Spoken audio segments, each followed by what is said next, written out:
আসসালামু আলাইকুম। আমি যে কবিতাটি আবৃত্তি করব সেটি হচ্ছে সুবোধ সরকারের লেখা শাড়ি কবিতা। বিয়েতে ৫১টা শাড়ি পেয়েছিল মেয়েটা, অষ্টমঙ্গলায় ফিরে এসে আরো ৬টা। এত শাড়ি একসঙ্গে সে জীবনে দেখেনি। আলমারির প্রথম থাকে সে রাখলো সব নীল শাড়িদের। হালকা নীল একটাকে জড়িয়ে ধরে বলল, তুই আমার আকাশ। দ্বিতীয় থাকে রাখলো সব গোলাপিদের। একটা গোলাপিকে জড়িয়ে সে বলল, তোর নাম অভিমান।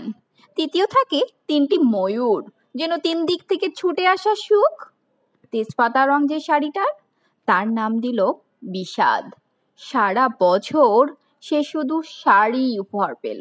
এত শাড়ি সে কি করে এক জীবনে পড়বে? কিন্তু বছর যেতে না যেতেই ঘটে গেল সেই ঘটনাটা।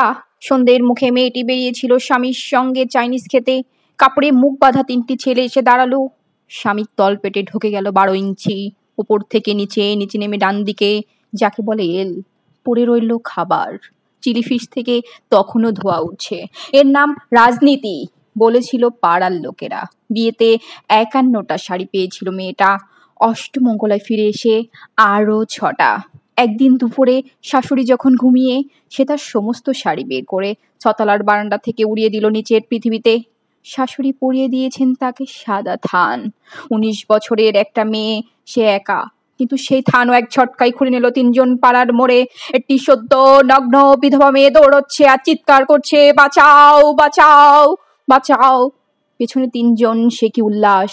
নির্বাক পাড়ার লোকেরা। বিয়েতে ৫১টা শাড়ি পেয়েছিল মেয়েটা, অষ্টমঙ্গলায় ফিরে এসে আরো ৬টা। বিয়েতে ৫১টা শাড়ি পেয়েছিল মেয়েটা। ধন্যবাদ সবাইকে। কেমন লাগলো কবিতাটা কমেন্ট করে জানাবেন কিন্তু।